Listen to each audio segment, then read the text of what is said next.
नमस्कार, मैं Mayank Bhargava, assistant professor MLT college Saharsa आपका स्वागत करता हूं। आज हम लोग पृथ्वीराज रासो की प्रामाणिकता पर विचार करने वाले विद्वानों के तर्कों से परिचित होंगे, जो स्नातकोत्तर हिंदी सेमेस्टर 1 सीसी 4 का अंश है।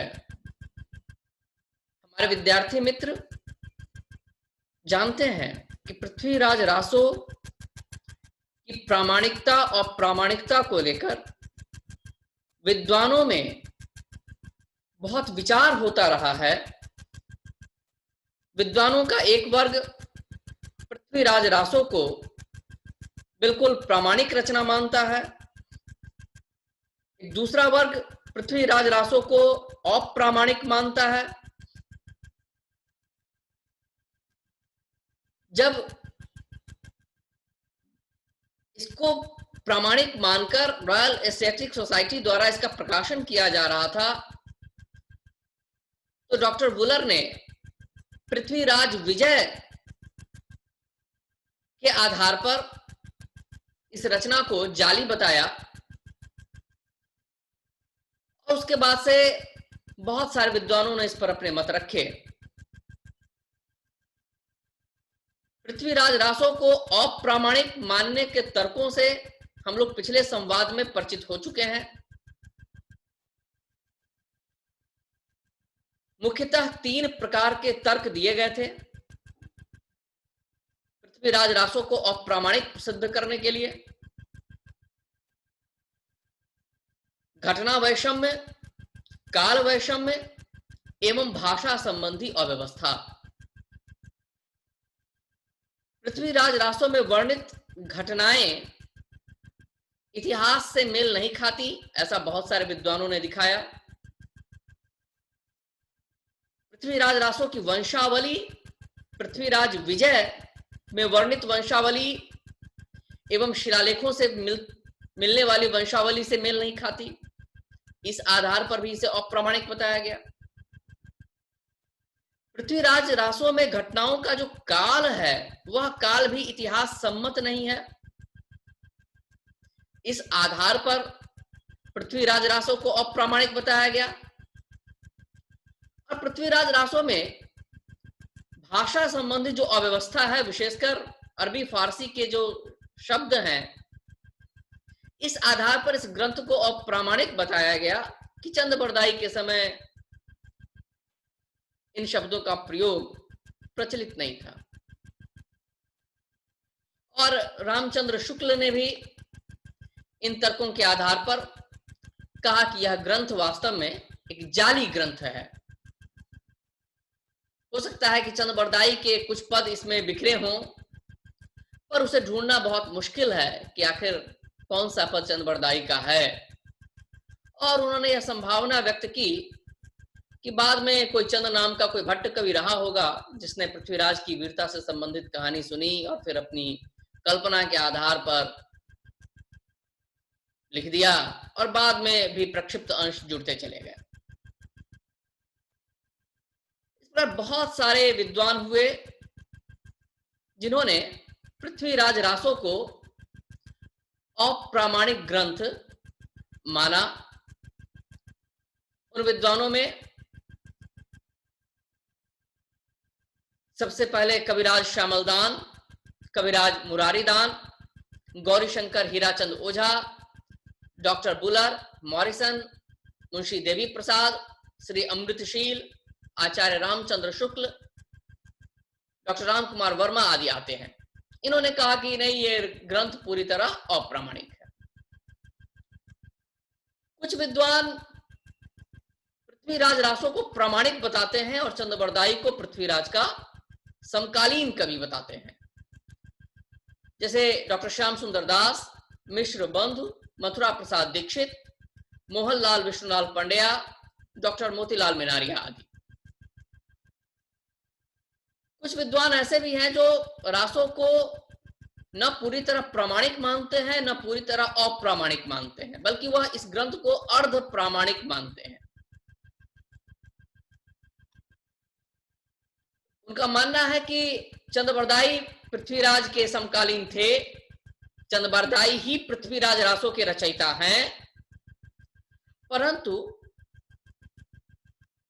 उसका मूल रूप उपलब्ध नहीं है। जो रासो का वर्तमान रूप है उसमें बहुत प्रक्षिप्त अंश है, यह उन्होंने स्वीकार किया। डॉक्टर सुनीत कुमार चटर्जी, मुनि जिन विजय, अगरचंद नाहटा, डॉक्टर दशरथ शर्मा, कविराज मोहन सिंह और हजारी प्रसाद द्विवेदी आदि विद्वान इसे अर्ध प्रामाणिक रचना मानते हैं। तो आज के संवाद में हम लोग उन तर्कों से परिचित होंगे जिनके आधार पर पृथ्वीराज रासो को प्रामाणिक बताया गया, यानी इसकी अप्रामाणिकता को काटा गया कि ऐसा नहीं, ऐसा भी नहीं है कि यह ग्रंथ पूरी तरह जाली है, पूरी तरह अप्रामाणिक है। तो जैसा कहा गया कि यह माना जाने लगा था कि पृथ्वीराज रासो पूरी तरह अप्रामाणिक रचना है, लेकिन बहुत सारे विद्वान आए जिन्होंने यह प्रतिपादित किया कि यह रचना पूरी तरह अप्रामाणिक नहीं कही जा सकती। हजारी प्रसाद द्विवेदी ने शुक शुकी जैसे काव्य रूप के आधार पर पृथ्वीराज रासो के मूल रूप को ढूंढने की कोशिश की। उन्होंने सिद्ध किया कि कुछ अंश ऐसे हैं जो पृथ्वीराज रासो की प्रामाणिकता की गवाही देते हैं, और इन तर्कों के आधार पर हजारी प्रसाद द्विवेदी ने स्पष्ट कहा कि यह मान लेने में अब किसी को यह आपत्ति नहीं होनी चाहिए कि रासो एकदम जाली पुस्तक नहीं है, जैसा शुक्ल जी ने बताया था कि रासो बिल्कुल जाली ग्रंथ है। लेकिन द्विवेदी जी बहुत पुष्ट स्वर में से कहते हैं कि यह मानने में किसी को आपत्ति नहीं होनी चाहिए कि रासो एकदम जाली ग्रंथ नहीं है। यह माना द्विवेदी जी ने भी कि उसमें बहुत प्रक्षिप्त अंश शामिल हो गए हैं, जिससे उसका मूल रूप गायब हो गया और उसका जो वर्तमान रूप है वह विकृत हो गया। पर यह जो विशाल ग्रंथ है पृथ्वीराज रासो, उसमें कुछ अंश ऐसा अवश्य है जो कि प्रामाणिक है। पृथ्वीराज रासो की अप्रामाणिकता की चर्चा करते हुए पिछले संवाद में हम लोगों ने देखा था कि अधिकतर विद्वानों ने उसके काल वैषम्य को रेखांकित किया था कि पृथ्वीराज रासो में जो समय वर्णित है वह इतिहास सम्मत नहीं है। जैसे पृथ्वीराज का जन्म, पृथ्वीराज की मृत्यु, शहाबुद्दीन गोरी की मृत्यु, मुगल मेवाती युद्ध, इस प्रकार की कई घटनाएं हैं जिनका काल इतिहास से मेल नहीं खाता। तो काल वैषम्य एक बहुत प्रमुख तर्क है जिसके आधार पर पृथ्वीराज रासो को अप्रामाणिक बताया गया था। इस काल वैषम्य के तर्क का खंडन करते हुए एक विद्वान आए, पंडित मोहनलाल विष्णुलाल पांड्या। उन्होंने एक अद्भुत कल्पना दी। उन्होंने आनंद संवत की कल्पना की। उन्होंने कहा कि भाई ये जो आनंद संवत है, जो पृथ्वीराज रासो में जो काल हमको दिखाई देता है, वह परंपरागत विक्रम संवत नहीं है, बल्कि उन्होंने कहा कि इसको आनंद संवत के आधार पर देखा जाना चाहिए। और एक दोहा उन्होंने उद्धृत किया, एकादश सै पंचदह विक्रम साक आनंद तिहुर पूजय पुर हरन को भय पृथ्वीराज नरिंद।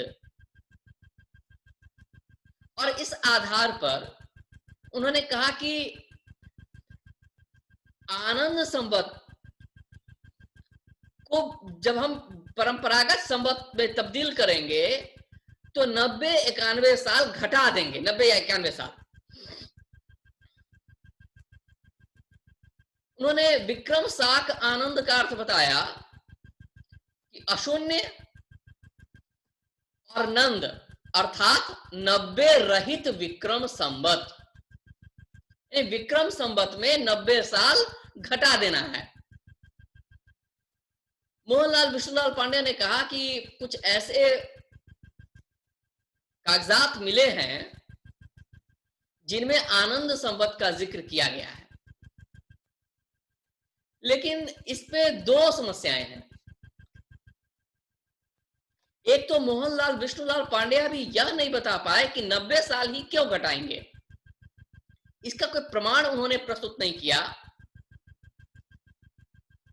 और दूसरे कि गौरी शंकर ओझा जी ने इसका खंडन किया और उन्होंने एक लेख लिखा, आनंद संवत की कल्पना। और उस निबंध में उन्होंने कहा कि यदि ठीक है, हम मान लें कि आनंद संवत की अवधारणा को, आनंद संवत है, अगर मान लें हम 90 साल घटा दें, 91 साल घटा दें, लेकिन 90-91 साल घटाने पर भी पृथ्वीराज का जो काल है, पृथ्वीराज में जो संवत दिया हुआ है, वह ऐतिहासिक सिद्ध नहीं हो पाता, उसमें फिर भी कसर रह जाती है। तो इस प्रकार काल वैषम्य की अवधारणा को मोहनलाल विष्णुलाल पांड्या ने अपने ढंग से सिद्ध करना चाहा और गौरीशंकर ओझा जी ने फिर उस पर सवाल उठाया।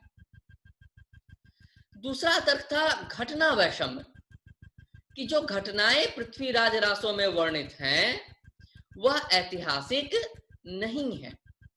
बहुत सारी घटनाओं के बारे में जिक्र किया गया, जैसे शहाबुद्दीन गोरी का जो अंत दिखाया गया उसमें, उसको भी कहा गया कि यह इतिहास सम्मत नहीं है।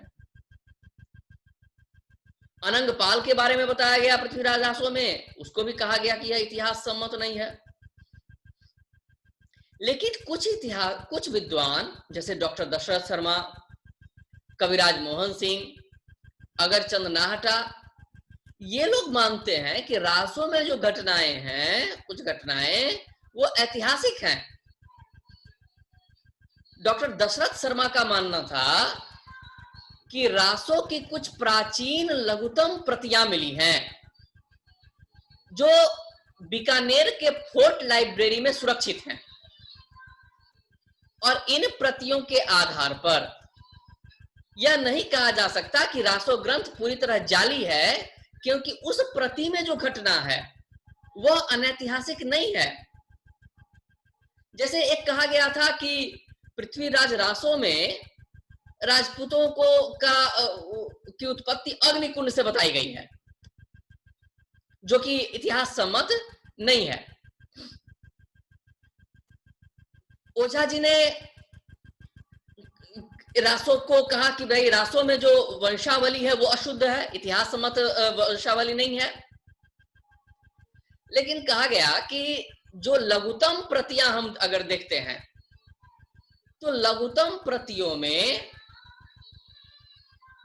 यह वंशावली अशुद्ध नहीं है, बल्कि उसमें जो वंशावली दी गई है वह पृथ्वीराज विजय से थोड़ी मेल खाती है। पृथ्वीराज विजय की वंशावली और पृथ्वीराज रासों के लघुतम प्रति की वंशावली में थोड़ा ही अंतर है। और जिन घटनाओं के बारे में कहा गया कि ये अनैतिहासिक हैं, जैसे पृथा की शादी, शहाबुद्दीन और समर सिंह का युद्ध, भीम सोमेश्वर का युद्ध या पृथ्वीराज सोमेश्वर का युद्ध, इन घटनाओं को यह दिखाया गया था कि ये घटनाएं अनैतिहासिक हैं। लेकिन यह कहा गया कि जो लघुतम प्रति है उसमें इन युद्धों का उल्लेख नहीं है, और उसमें पृथ्वीराज पद्मावती के विवाह की कहानी भी लघुतम प्रति में नहीं है। लघुतम प्रति में इच्छिनी नाम की एक कन्या है, उसके साथ पृथ्वीराज का विवाह वर्णित है। एक और तर्क दिया गया था पृथ्वीराज रासों को अप्रामाणिक बताते हुए कि उसमें 11 वर्ष से 36 वर्ष की अवस्था तक पृथ्वीराज के 14 विवाहों का उल्लेख है, और जबकि यह संभव नहीं है क्योंकि यह तो 30 वर्ष की अवस्था में पृथ्वीराज का निधन हो गया। तो इसके पीछे यह तर्क दिया गया कि पृथ्वीराज के एक ही विवाह का उल्लेख है लघुत्तम प्रति में, जो कि इच्छनी के साथ हुआ था। अन्य किसी विवाह का उल्लेख कम से कम लघुत्तम प्रति में नहीं है। तो इस लघुत्तम प्रति के आधार पर कहा जा सकता है कि यह इसकी घटनाएं पूरी तरह अनैतिहासिक नहीं है। उसी तरह संयोगिता स्वयंवर की कहानी को भी, जो पृथ्वीराज रासो में वर्णित है, उसको भी पूरी तरह अनैतिहासिक सिद्ध किया गया था। डॉक्टर दशरथ शर्मा ने एक लेख लिखा इस संबंध में, और डॉक्टर दशरथ शर्मा ने कहा कि संयोगिता स्वयंवर की घटना को पूरी तरह अनैतिहासिक नहीं कहा जा सकता। उन्होंने इसको ऐतिहासिक सिद्ध किया। और संयोगिता स्वयंवर के अलावा भी कई वृत्तांतों को डॉक्टर दशरथ शर्मा ने इतिहास सम्मत सिद्ध किया, और जिस आधार पर उन्होंने कहा कि यह ग्रंथ प्रामाणिक रचना है। फिर शहाबुद्दीन गोरी के साथ जो प्रसिद्ध कथा है शब्द विधि बाण चलाने की, उसको भी इतिहास के आधार पर अप्रामाणिक सिद्ध किया जाता है। अगर चंद नाहटा ने इस पर विचार किया है, उन्होंने पृथ्वीराज प्रबंध की एक पंक्ति उद्धृत की पुरातन प्रबंध संग्रह से, और कुछ और प्रमाणों को भी रखा, और इस आधार पर उन्होंने कहा कि शहाबुद्दीन गोरी के साथ युद्ध में पृथ्वीराज को जो बंदी बना लिया गया था और फिर उसने शब्द विधि बाण चलाया, वह घटना पूरी तरह अगर सत्य न हो तो कम से कम कुछ तो उसमें सत्य अवश्य है। और इस आधार पर भी उसको उन्होंने कहा कि यह ऐतिहासिक है और प्रामाणिक माना। मुनि जिन विजय का भी उल्लेख इस संबंध में उचित है। मुनि जिन विजय ने चंद्रबरदाई के 4 छप्पयों का उल्लेख किया है। उनको 4 छप्पे मिले थे जो प्राचीन माने जाते हैं। उन 4 छप्पयों में से 3 छप्पे तो नागरी प्रचारणी सभा ने जो पृथ्वीराज रासो प्रकाशित किया उसमें भी विद्यमान है। तो मुनि जिन विजय मानते हैं कि पृथ्वीराज रासो अपने मूल रूप में बहुत अल्पकाय था, बहुत छोटी किताब थी। बाद में इसमें प्रक्षिप्त अंश जुड़ते जुड़ते यह बहुत बड़ा ग्रंथ हो गया। और उन्होंने मुनि जिन विजय के अनुसार पृथ्वीराज रासो का निर्माण काल संवत 1250 के आसपास है, और इसके मूल रूप अल्पकाय रूप को अगर ध्यान रखेंगे तो पृथ्वीराज रासो प्रामाणिक ग्रंथ सिद्ध होगा। पृथ्वीराज रासो को अप्रामाणिक बताने के लिए एक बहुत बड़ा तर्क दिया जाता है भाषा की अव्यवस्था, क्योंकि डॉक्टर धीरेन्द्र वर्मा ने भी भाषा की विवेचना करते हुए कहा कि यह ग्रंथ 16वीं शती का है, यह तो हो ही नहीं सकता उस समय का। कहा जाता है कि इसमें अरबी फारसी के बहुत सारे शब्द हैं जो कि चंद्रबरदाई के समय कम से कम प्रयुक्त नहीं होते थे। विद्वानों ने बताया है कि उस समय इस्लाम धर्मावलंबियों का आक्रमण प्रारंभ हो गया था, और चंद्रबरदाई के समय उस तरह के शब्दों का प्रयोग होने लगा था। इसीलिए केवल इन शब्दों के आधार पर इसको पूरी तरह अप्रामाणिक मानना उचित नहीं है। एक तर्क शब्द रूपों की अव्यवस्था का भी दिया गया कि पृथ्वीराज रासो में नवीन शब्द रूप भी मिलते हैं, प्राचीन शब्द रूप भी मिलते हैं। तो मिश्र बंधुओं ने इस संबंध में कहा कि ठीक है, भाषा के नवीन रूप उसमें मिलते हैं, तो लेकिन भाषा के प्राचीन रूप भी तो मिलते हैं। यदि नवीन रूप उसकी आधुनिकता उसके बाद के स्वरूप की ओर इशारा करते हैं, तो उसकी भाषा के प्राचीन रूप उस कृति की प्राचीनता की ओर इशारा करते हैं, और प्रक्षिप्त अंश उसमें मिल गए हैं। इसीलिए उसमें यह जो बाद के शब्द हैं ये सब दिखाई देते हैं। रासो का जो मूल रूप है वह वास्तव में प्राचीन रूप है, प्रामाणिक रूप है। और डॉक्टर हजारी प्रसाद द्विवेदी का जिक्र किया कि वह रासो को पूरी तरह अप्रामाणिक मानने के पक्ष में नहीं है।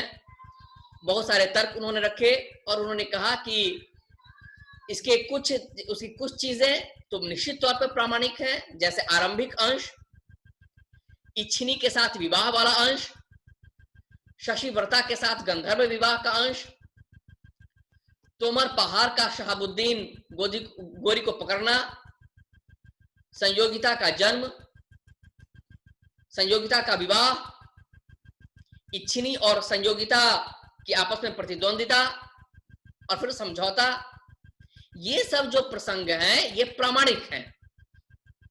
और इसके लिए उन्होंने काव्य रूपों की कसौटी रखी और कहा कि भाई ये विशाल ग्रंथ जो है इसको पूरी तरह अप्रामाणिक ठहरा देना भी उचित नहीं है। उन्होंने माना कि इसमें प्रक्षिप्त अंश तो बहुत हैं, परंतु कुछ न कुछ अंश ऐसे हैं जो चंद्रबरदाई की मूल रचना है। और बहुत जोर देकर उन्होंने कहा कि इस विषय में अब किसी को कोई संदेह नहीं रह गया है कि चंद्रबरदाई नाम के कवि पृथ्वीराज के दरबार में थे और उन्होंने ही पृथ्वीराज रासो नामक ग्रंथ लिखा। पृथ्वीराज रासो चंद्रबरदाई की प्रामाणिक रचना है। हजारी प्रसाद द्विवेदी और अन्य विद्वान इस बात को बहुत जोर देकर कहते हैं। तो इस प्रकार आज के संवाद में हम लोगों ने उन तर्कों को देखा जिनके आधार पर पृथ्वीराज रासो को प्रामाणिक सिद्ध किया जाता है। आशा है हमारे विद्यार्थी मित्र इन तर्कों से परिचित हुए होंगे। आपके सहयोग के लिए, साथ बने रहने के लिए बहुत बहुत धन्यवाद। आभार।